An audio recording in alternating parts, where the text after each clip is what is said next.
Dans une conversation, quand il y a un silence, le silence, il n'est pas problématique. C'est l'image qu'on en a. Il y a des fois, on n'a rien à dire. Il y a des fois, il n'y a rien à dire. Il y a des fois, il y a besoin de ce temps de pause, de silence. Mais bien souvent, les gens sont mal à l'aise avec ça. Alors que le silence en lui-même, il n'est pas négatif, il n'est pas problématique. Si on se sent mal à l'aise avec les silences, disons que c'est un indicateur de quelque chose. Peut-être qu'on peut se questionner sur comment je me sens, moi, dans mon propre silence intérieur. Comment je me sens quand il n'y a pas de pensée, si ça arrive. Est-ce que ça arrive? Parce qu'il y a des moments où il n'y en a pas des pensées, en fait. Si on est avec nous-mêmes, si on est avec soi-même, il y a des moments où il n'y a pas de pensée, il n'y a que le silence. Moi, j'ai médité pendant des années, je médite encore.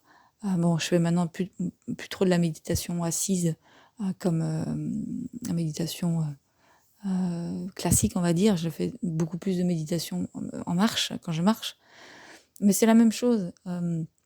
C'est être présent en soi et avec cette espèce de vide qui en fait n'est pas vide, hein, c'est plein. Mais on va dire que c'est vide parce qu'il y a que nous. Il n'y a pas les pensées parasites, il n'y a pas... voilà, il n'y a que nous. Il n'y a que nous et le corps. Et donc, quand on a expérimenté ça un certain temps, on n'est pas mal à l'aise avec nos silences. En fait, même, on va les rechercher. Il y a des moments où on va le rechercher parce qu'on a besoin de calme. Il y a des moments où on a besoin d'émulation, d'être stimulé, et puis ce silence va être gênant. Mais dans une conversation entre deux personnes, quand il y a un silence qui s'installe, il est jamais problématique, en fait. Je parle dans une conversation, parce que si c'est un silence qui dure et qu'en fait on se parle jamais, par exemple un couple, là il y a peut-être un souci. S'affirmer dans ces silences-là, être OK avec ces silences-là, être en phase avec ces silences-là, être bien avec ces silences-là, c'est vraiment essentiel, en fait, c'est vraiment essentiel. Un silence, à pas essayer de combler quelque chose qui en fait a toute sa place. On va pas combler quelque chose qui est déjà plein, en fait. Donc voilà, c'est vraiment se remettre OK avec tout ça, tout comme l'expiration est essentielle après avoir inspiré, en fait. L'expiration, elle est même plus importante que l'inspiration, parce que quand on expire, on vide les poumons. En fait, on est en parasympathique. C'est pour ça que dans les exercices de respiration, on va allonger les expirations, on va allonger les apnées en expire, dans l'expire, poumons vides, tout ça. Parce que ça nous met en parasympathique, ça calme le système. Et je ne fais pas de coaching en respiration, mais je me suis formée à ça. Donc, et effectivement, on voit que oui, ça calme.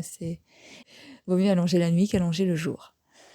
Et vaut mieux trop de silence dans une conversation que trop de paroles, parce qu'en fait, c'est juste quelqu'un qui cherche à combler un vide, qui cherche à combler une sorte de gênance dans le fait de n'avoir rien à dire. Et quand on n'a plus rien à dire, justement, dans ce silence-là, on a la possibilité d'apprécier vraiment ce silence-là, de s'y plonger, de le goûter, en fait. Moi, j'ai appris ça, parce qu'avant, j'étais mal à l'aise, comme plein de gens, avec les silences. Et j'ai appris ça au fil des années, et c'est chouette. Ouais, je vous invite à regarder un petit peu comment vous vous sentez, vous, avec les silences dans les conversations. Est-ce que vous vous sentez mal à l'aise? Est-ce que ça vous irrite? Est-ce que ça vous dites, oh là là, mon Dieu, va vite que je trouve quelque chose à dire. En fait, c'est un piège, c'est vraiment un piège. Et ça améliore la qualité de la relation à nous-mêmes, donc forcément la relation avec l'autre, quand on apprécie les silences, quand on les accueille, quand on les prend pour ce qu'ils sont, des temps de pause qui sont essentiels et pas moins importants que de parler, et parfois même plus importants, parce qu'il y a beaucoup de gens, ils vont parler pour rien dire, justement pour combler les vides. Moi, ça me met plus mal à l'aise, ça, que les silences. Et donc c'est intéressant de s'observer. Observez-vous comme là-dedans, en fait. Vous verrez que peut-être vous faites partie de ces gens qui sont dérangés par les silences. Et donc l'invitation, c'est de se réconcilier avec ces silences-là, et puis de les aimer et de les prendre entièrement pour ce qu'ils sont, des moments privilégiés.